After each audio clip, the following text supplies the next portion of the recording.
Thanks everyone for joining me for this HOSA Competitions at Southeast Tech orientation. South Dakota HOSA is just so fortunate to have a partner in Southeast for our annual state conference. And so I'm going to go through some logistics and some other specifics here through this PowerPoint. Should take about 7-8 minutes. In terms of the logistics, competitors will be brought to Southeast on a shuttle bus that runs every half hour from the Sanford Pentagon. Competitors are dropped off at the south entrance of the Health Science Building. Anna Fisher and Brittany Maurer will be on site to help coordinate and manage the events, sign-ins, etc. HOSA will also have a person or two there to help with this as well. And it's just vital that the events run on time.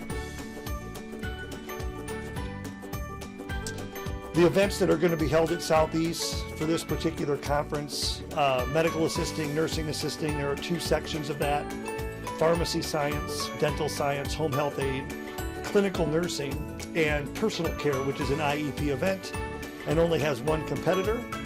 You can see there that we're looking at probably 65 or so total competitors that will be over there. They shouldn't all be over there at the same time, as the shuttle bus that runs will bring a certain number over and then shuttle kids back as they finish up. Every event has an event folder that goes with the event. Anna will have all of these for you on site. So each event basically has the following in the folder. On the left side of the folder are items for the event manager, and the event manager sits outside the room and basically checks in competitors, and then we'll walk those competitors into the room, which I'll go over in a minute. But there's an event sign, the copy of the rules and guidelines, a competitor list for check-in, event manager instructions, and then dress code for the event. On the right side are items for the judges. So there's a secret event scenario. I'll show you an example of that. Copy of rules and guidelines, judge instructions, rubrics with the competitor name on them. There's 1 rubric per judge. A competitor list, the allotted time it would take for each competitor, and there's a room diagram also, but it certainly doesn't have to be exact, just as long as a competitor can compete in an event that the event runs smoothly. Events also have a list of material needs, and we are working with Southeast on those specifics. So that's kind of what goes into an event folder. In regards to the process, there's an event manager that sits outside the room. They make sure that the judges and the standardized patient are ready for the event. And as the competitor arrives at the room, they check in with the event manager. The event manager then will escort the competitor into the room and introduce them to the judges. The judges will hand the secret scenario to the competitor to read. And after the competitor reads the scenario, the timing for the competition starts. Judges will assess the skill using the provided rubrics, and we all know in healthcare, not everything in regards to the processes or the procedures are done the same way. HOSA has a rubric for all their events, and we just ask you do the best you can to stick to that rubric, because the students are using those rubrics to complete the tasks. HOSA nationally has a competitive events team that go over the rubrics. And so if you've got a question about the rubrics or things that you don't do, you can certainly make that point to the HOSA team. But the rubrics are already created, and they look those over on the national level every year. Following the skill then, the competitor leaves the room. The judges kind of discuss, and they finalize the scores.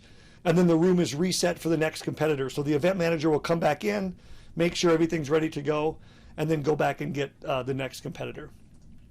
Here's an example of a scenario for the competitor. This one is for home health aid and talks about a apical pulse, as well as changing a dry dressing, and you can read the situation there, and then the skills to be performed along with the timing of the event. We're working into getting things done electronically in terms of like charting and so on, but right now we just use a clipboard and a sheet of paper with some information on it. But we are working into getting iPads and things for future use. But this is a sample of a scenario for the competitor.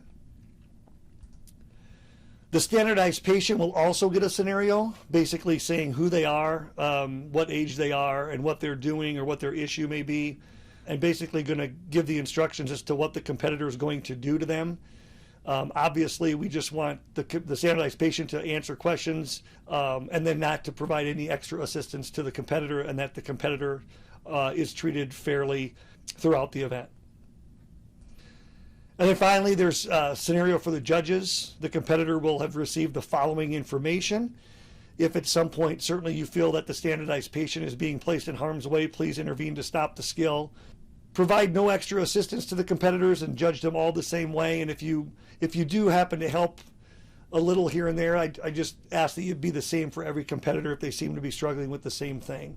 Not a huge deal, but at the end of the day, these are high school students. Most of them from, just a classroom setting, not having a lot of training in some of these health profession events, which is one of the harder, more difficult category of events.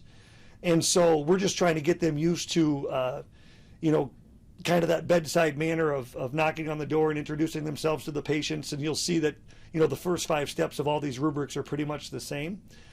And again, trying to get them to feel comfortable, discussing things with patients and so on, so that by the time they get into a professional program, nursing, PT, etc., that they've got a little more experience in that.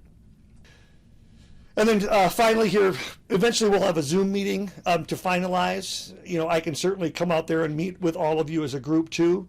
If that's helpful, we'll try to find a time that works for everybody.